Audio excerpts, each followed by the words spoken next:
আমরা আর কিছু করতে পারবো না, সারা জীবন তোমার জন্য প্রার্থনা করবো। আমি মাত্র 11,10,63,000 না 64,000 টাকা খরচ করে একটি শ্মশান বানিয়ে দিয়েছিলাম। গত 2018 সালে দিনের ভোর, আগের রাত্রে তো শেষ। সেই সময়ও এই মাসুলিয়ার মানুষ এত প্রতিকূলতার মধ্যে তারা আমাকে দানের শেষে ভোট দিয়ে প্রমাণ করেছে তারার জায়গা আমাকে হৃদয়ে দিয়েছে, অন্য কোনো জায়গায় নয়।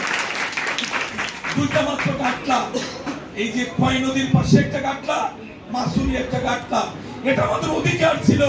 এটা 50 বছর আগে হওয়ার কথা ছিল। যারা করতে পারেন নাই তারা আমাদেরকে ঠকিয়েছেন। আমি মনে করেছি এটা আগে করার কথা ছিল, যারা পারেননি তাদের পক্ষে দুঃখ প্রকাশ করে মাত্র দুইটা গাটলা আমি তৈরি করেছি। এই যে শনিবারই ডিসি সাহেব, সেই সময় এমদাদুল হক ছিলেন ডিসি সাহেব, নিয়ে আমার বললেন এখানে কোনোভাবে শনি মন্দির করা যাবে না। আমি বললাম এটা মন্দিরের জায়গা। উনি বললেন এখানে রাষ্ট্রের ট্রেজারি, রাষ্ট্রের সমস্ত গোপন জিনিস, রাষ্ট্রের সমস্ত অর্থ সেইখানে থাকবে। এখানে অনেক লোকজন আসলে দুষ্ট লোকজন চলে আসবে। আমি সেদিন উত্তর দিয়েছিলাম যেটার জন্য আইন শৃঙ্খলা রক্ষাকারী বাহিনী যথাযথ দায়িত্ব পালন করবে। শনি মন্দির হবে। আমি পকেট থেকে মাত্র 20,000 টাকা, এই দিলীপ এখনো অসুস্থ, সেই দিনও দেখে আসলাম। আমি ওনার হাতে দিয়ে বললাম দাদা হাতে মাটি ফালান। তখন মাত্র 150 টাকা এক ট্রাক্টর মাটি ছিল। আমি বললাম শুরু করেন, সেখানে আমি কি করতে পারি। এই শনি মন্দির আজকে কোটি কোটি টাকা খরচ করে অন্যান্য জেলার মানুষ আমাদের শনি মন্দির আসে। এটা আমাদের গর্ব, এটা আমাদের অহংকার। ইস্কন, এই আমাদের অজয়দা ইস্কনের তরুণ মানুষকে নিয়ে এই ইস্কনে যখন হাত দিলেন, সেই সময় ভূমিকে পুরা ইস্কনের জায়গা দখল করার জন্য ভূত পেতেছিল। আমার রাজনৈতিক অনেক সমস্যার মধ্যে আমি ইস্কনের পাশে দাঁড়িয়েছি, ইস্কনকে মনোবল বাড়িয়েছি, ইস্কনকে সহায়তা করেছি।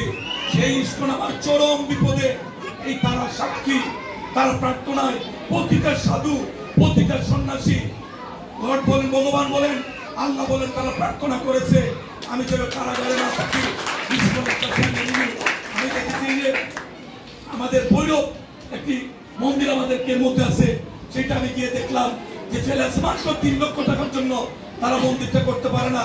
আমি বলেছি কারো কাছে কি টাকা চেয়েছেন? বলে না, কেউ তো টাকা দেয় না। আমি বলছি আর কেউ সুযোগ দেন না, এই সুযোগটা আমারে দেন, আমি সেই সুযোগটা কাজে লাগাই। এমন অনেক কাজ, এই যে আমাদের হুসাইনগর, তাদের কাছে গিয়েছি, তারা আপন ভাইয়ের মতো আমাকে বিশ্বাস করে প্রথম বলেছে পুরোহিত আসবেন, একটা গড় আমাদের দরকার। বলছি এটা কোনো সমস্যাই না। গড় যখন বানিয়ে শেষ করলাম, তারা বলে আমাদের মন্দিরের উন্নয়নের দরকার। প্রত্যেকটা জায়গায় আমার সামর্থ্যের মধ্যে থেকে আমি চেষ্টা করেছি সকল ধর্মের মানুষের যেন আমি সেবা করতে পারি। সেবাটাই ছিল আমার ইবাদত। সেই জন্য কোনো বাধা আমাকে রুখতে পারেনি। তাই অনুরোধ করে গেলাম, এখানেও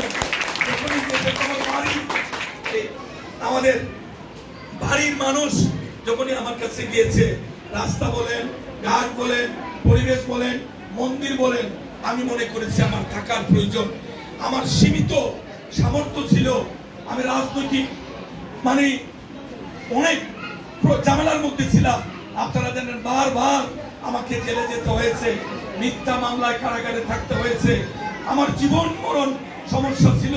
কারাগারে থেকে যখন তাও আবার দানের শীষ নিয়ে আমি পৌরসভার মেয়র নির্বাচন করেছিলাম, সেই দিন যদি আপনারা মুখ ফিরে নিতেন, তাহলে আজকে আমি মুক্ত ঘোষ, আপনাদের সামনে আসার কোনো সুযোগ ছিল না। সেই জন্য আমি আমার সর্বোচ্চ চেষ্টা দিয়ে আমি আপনাদের হৃদয়ে থাকবো। কবি যথার্থই বলেছেন, এমন জীবন গরিবে গঠন, মরণে হাসিবে তুমি, কাঁদিবে ভুবন। আমি সেই জীবনের সন্ধানে ওয়াদা করে যাচ্ছি এই মন্দিরে যতদিন বেঁচে থাকবো সকল ধর্মের মানুষের জন্য আমি কাজ করব। একটি কথা শুধু বলি, এখানে বন্যা চলে এসেছিল কোন এক সময়, তারা এখানে পূজার আয়োজন করেছে। আমাদের এই তরুণ, এই ঘুষপাড়ার মানুষ, এই দেব স্ট্যান্ডের মানুষ হঠাৎ করে আমাকে ডাকা টেলিফোন করলো যে আমরা যেখানে প্রতিমা নিয়ে পূজার আয়োজন করেছি, বন্যা বৃষ্টির পানিতে তলিয়ে গিয়েছে, এবার আমরা প্রতিমা কোথায় নিয়ে যাই? আমি বলছি অসুবিধা কি, পৌরসভার মাঠে নিয়ে আসেন। ওনারা পৌরসভার মাঠে নিলেন। মনে আছে নিশ্চয়ই সেই দিন কাজটা আমি অত্যন্ত সাহসিকতার সাথে করেছি। পরে আমাকে অনেকে বলেছে যে ভাই জীবনে কোনোদিন পৌরসভার মাঠে কোনো প্রতিমা কেউ ঢুকাতে সাহস করেনি, তুমি এটা কিভাবে বললে? আমি তাদের উত্তর দিয়েছিলাম, পৌরসভার যে মেয়রের অ্যাকাউন্ট, পৌরসভার যারা ট্যাক্স পরিশোধ করে, হিন্দু মুসলমানের এক টাকা, সমস্ত টাকা একটা অ্যাকাউন্টে জমা হয়, তাহলে পৌরসভার মাঠে মুসলমানদের তফসিল হবে, মুসলমানদের ওয়াজ হবে, হিন্দুদের পূজা হবে না কেন? এটা আমি আপনার কাছে প্রশ্ন রেখেছি। অনেকে বলেছে এর জন্য নাকি আমাকে মূল্য দিতে হবে। আমি আল্লাহর উপর বিশ্বাস করে সেই কাজটা করেছি, আমাকে মূল্য দিতে হয়নি। আমি নৌকা প্রতীককে পরাজিত করে ধানের শীষ প্রতীক নিয়ে সেই জেলে থেকে আপনাদের উপরে নির্বাচিত হয়েছে, আপনারা প্রতিদান দিয়েছেন। এই কথাগুলি এই জন্য বললাম যে মানুষের কাজ করলে যে মানুষ ভুলে না, এটা আবারও আজকে আপনারা প্রমাণ করলেন। আমার জন্য দোয়া করবেন।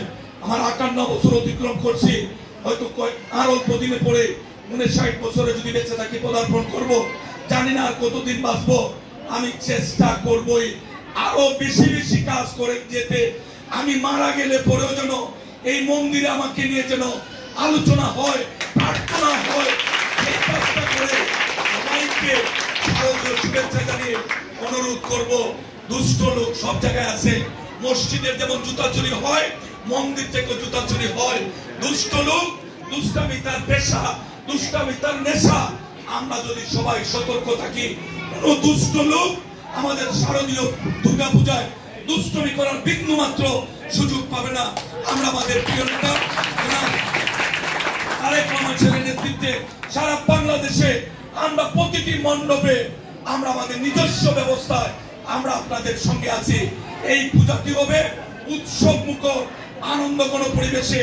পরিবারের সকল সদস্য একদম শিশু থেকে বৃদ্ধ পর্যন্ত সবাই এই পূজায় সুন্দরভাবে আসবেন এবং বিসর্জনের মধ্য দিয়ে আমাদের মনের মধ্যে যত ধরনের পাপ, যত ধরনের প্রতিহিংসা, সমস্ত কিছু বিসর্জন দিয়ে আমরা নতুন এক বাংলাদেশ বিনির্মাণে সকলে সামনের দিকে এগিয়ে যাব, এই আশাবাদ ব্যক্ত করে এই প্রতিষ্ঠানটি যারা অর্থ দিয়ে, বুদ্ধি দিয়ে, পরামর্শ দিয়ে সহায়তা করেছেন তাদের প্রতি কৃতজ্ঞতা জানাচ্ছি।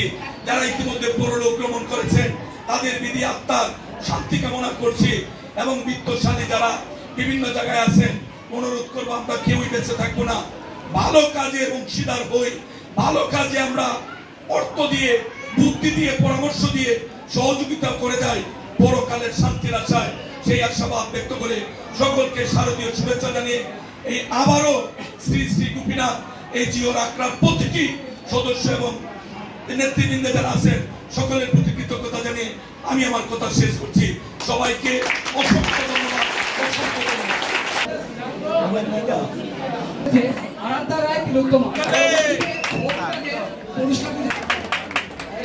আমাদের চিত্রাঙ্কন প্রতিযোগিতার ফলাফল